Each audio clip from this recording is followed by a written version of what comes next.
Today we've got the first look at the Samsung Galaxy S27 Ultra, as well as confirmation on its upgrades.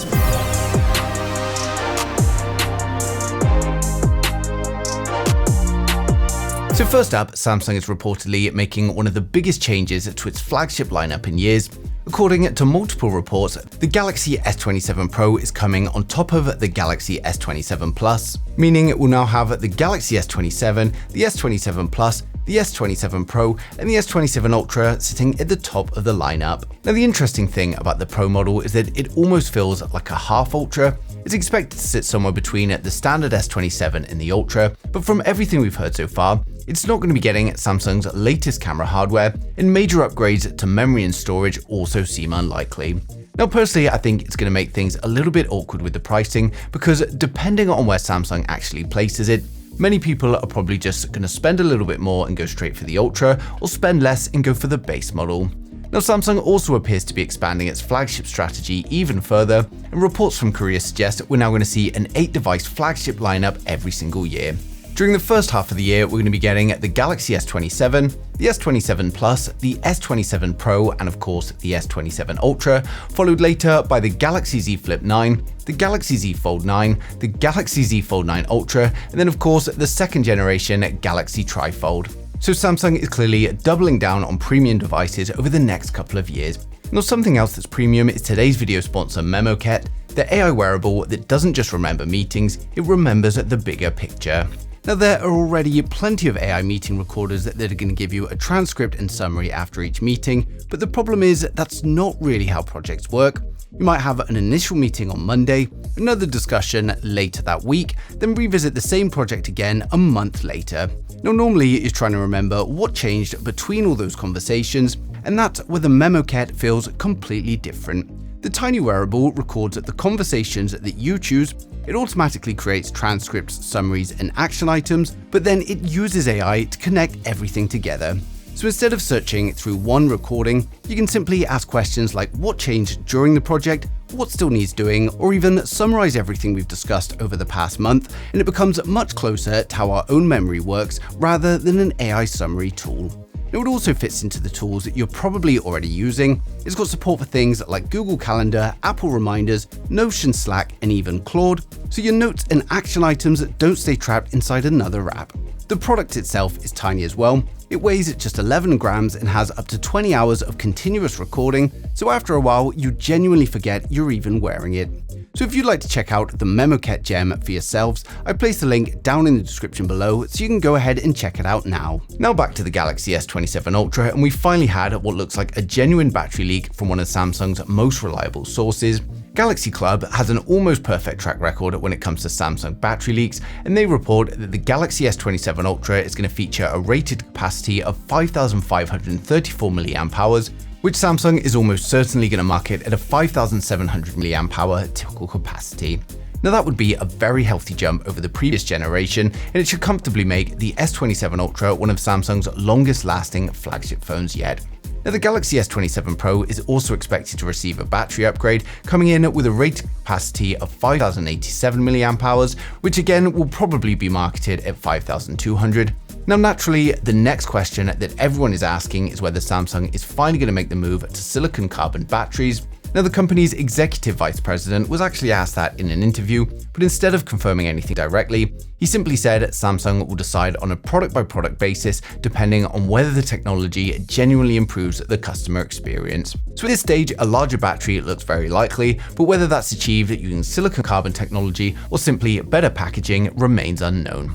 Now another interesting upgrade is going to be with the camera module. Reports suggest Samsung is developing a brand new manufacturing process that uses inkjet printing technology. So instead of using traditional adhesive layers around the camera lenses, the new process creates much thinner optical modules while also reducing unwanted reflections and improving the image quality. And it sounds like a fairly small engineering change, but it could allow for Samsung to fit larger camera hardware into a thinner phone, or simply reduce the size of the camera bump altogether.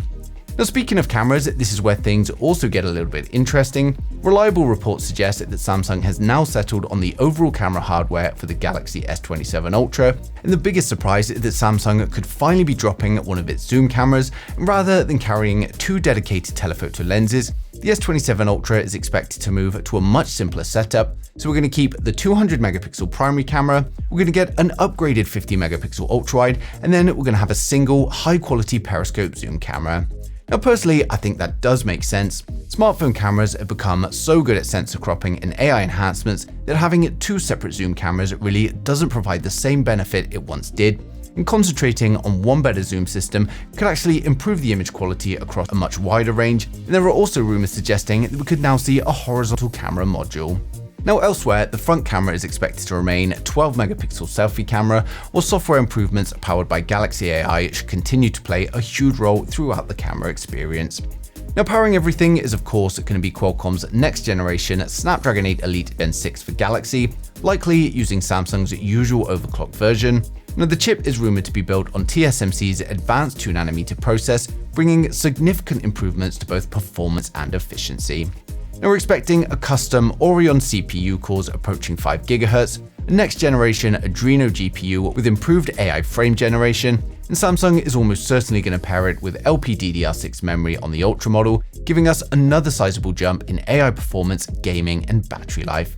Now, as for the rest of the phone, we're expecting Samsung to stick with the large 6.9-inch AMOLED display, Android 17, of course, in the form of One UI 9 out of the box, and storage options are going to range from 256GB right up to 1TB, although none of this has been officially confirmed yet, it's just very, very likely. Now, when it comes to design, this is probably the biggest talking point so far. Multiple reports are now pointing towards Samsung moving away from individual floating camera rings that we've become used to, and they might change to a brand new horizontal camera layout. Now, nothing has been confirmed officially, and we also haven't had very many reports yet, but based on all of the leaks and rumors, I've created these renders here to give you a good look at what the Galaxy S27 Ultra could look like if we do have these horizontal modules. Now, it's refreshing to see something new, but personally, I'm not too sure about it.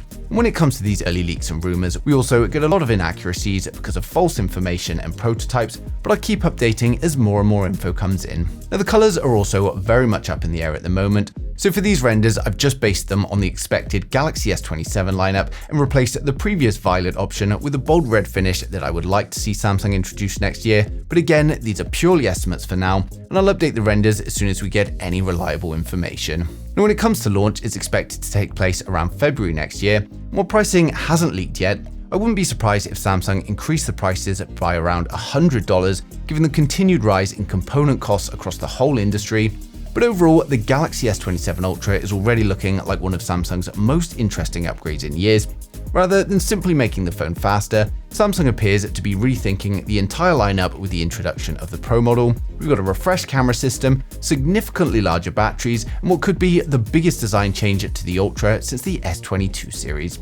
Now, if these leaks prove accurate, the S27 Ultra looks less like a simple yearly refresh, and more like the start of a new direction for Samsung's flagship phones. And of course, it's still very, very early days at the moment. Plenty can change before launch, but the picture is already becoming a little bit clearer. But as always, we're going to get more and more leaks over the coming months, and I'm going to be sharing every single one as soon as it comes in. So make sure you subscribe so you don't miss a thing in the future.